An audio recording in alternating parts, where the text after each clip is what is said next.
एक पेड़ पर एक तोता माँ लाली अपने दो बच्चों अट्टू पट्टू के साथ रहती थी। वहाँ पेड़ और स्थान दोनों सुरक्षित थे। वे तीनों बहुत प्रसन्न रहते थे। एक दिन उनकी खुशी उनसे रूठ गई। पेड़ के निचले भाग से तेज आवाज आने लगी। माँ, यह आवाज कैसी आ रही है? तोता माँ लाली ने नीचे देखा तो उसका मन दुख से भर गया। एक आदमी कुदाल से पेड़ को काट रहा था। बेटा, इस पेड़ को काटा जा रहा है। अब हमें अपना घोंसला छोड़ना पड़ेगा। माँ, वह पेड़ क्यों काट रहे हैं? उनसे कह दो ना, ये हमारा घर है। आखिर हम कहाँ जाएंगे? बेटा, हम छोटे जीव हैं, हमारी फरियाद नहीं सुनी जाएगी। अब हमें यहाँ से जाना होगा। अब कहीं और घर बसाना होगा। माँ, एक बार उस इंसान से बात करके तो देखो। तोता माँ लाली नीचे चली गई। भाई साहब सुनिए, आप इस पेड़ को मत काटिए, हमारा बना बनाया घोंसला उजड़ जाएगा। देखो, मुझे अपना घर बनाने के लिए लकड़ियों की जरूरत है। मैं तो पेड़ काट कर रहूंगा। तुम मेरे पेड़ को छोड़कर कहीं दूसरे पेड़ पर बसेरा कर लो। लाली जान गई कि अब इस आशियाने को छोड़ना ही पड़ेगा। कुछ देर बाद वह अपने दोनों प्यारे बच्चों को लेकर वहाँ से चल पड़ी। उसके बच्चे ज्यादा दूर नहीं उड़ सकते थे। माँ, हम ज्यादा दूर नहीं जा सकते, हम थक गए हैं। यहीं कहीं पास के पेड़ पर बसेरा कर लो ना। बेटा, मैं हर पेड़ पर नजर डाल रही हूँ। सही जगह मिलने पर ही हम घोंसला बना सकते हैं।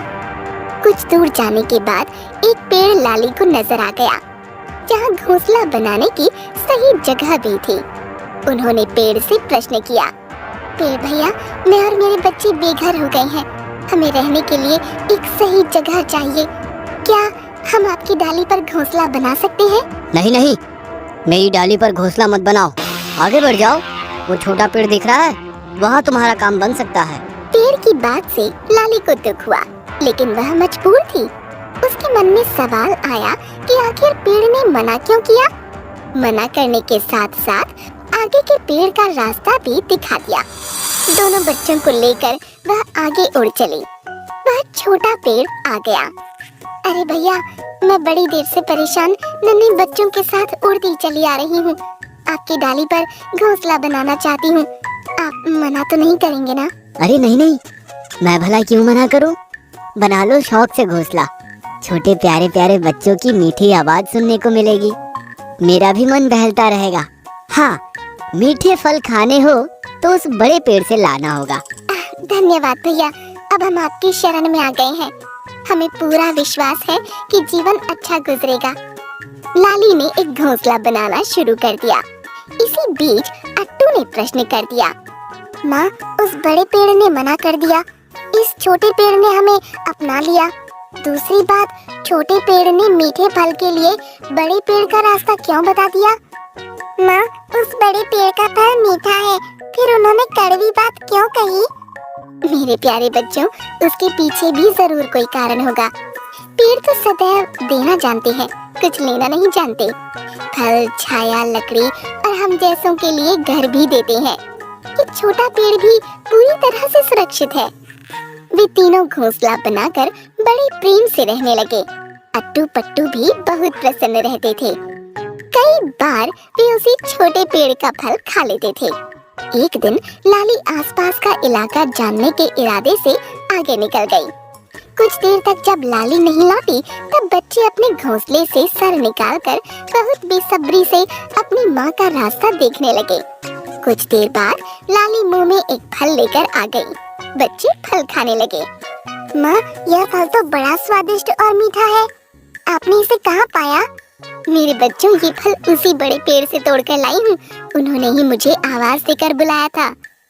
अजीब पेड़ है, आसरा देता नहीं, फल खिलाता है। एक दिन लाली उड़कर उसी बड़े पेड़ के पास से जा रही थी।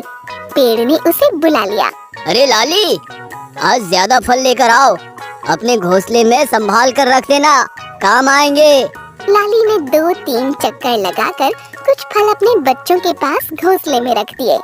पेड़ ने कारण कुछ नहीं बताया और लाली ने भी पूछना उचित नहीं समझा। लाली अपने बच्चों के साथ घोंसले में बैठकर फल खा रही थी। इसी बीच तेज तूफान के साथ बरसात शुरू हो गई। बादल जोर जोर से गरजने लगे। लाली, अरे ओ लाली, अपने बच्चों के साथ संभल कर रहना, मौसम का मिजाज अच्छा नहीं दिख रहा है। हाँ भैया, बड़ी सावधानी से रहना है। लाली ने अपने दोनों बच्चों को अपने पास कर लिया था। इतने में बड़े जोर की आवाज आई। उन लोगों ने देखा वह बड़ा पेड़ उखड़कर जमीन पर गिर पड़ा था। ओह, नेक बड़े पेड़ को तूफान ने गिरा दिया।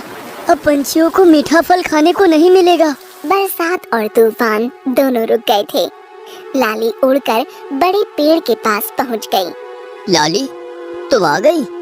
मुझे खेद है, अब मैं तुम लोगों का साथ नहीं निभा पाऊंगा, सबको मीठे फल नहीं खिला पाऊंगा।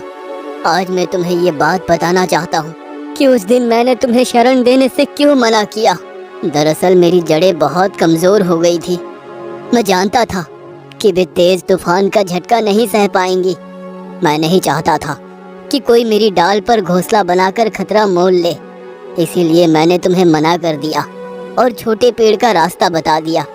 मेरे फल खाओ और अपने बच्चों के लिए ले जाओ, अभी भी ये ताजे हैं। बड़े पेड़ भैया, आप बहुत अच्छे हैं। आपकी भावना सदैव अच्छी रही है। आपके प्यार की मिठास को मैं सदैव याद रखूंगी। बड़े पेड़ की बातें सुनकर लाली का मन भर आया था। वह समझ चुकी थी कि स्वभाव की मिठास सदैव फल में भी रहती है।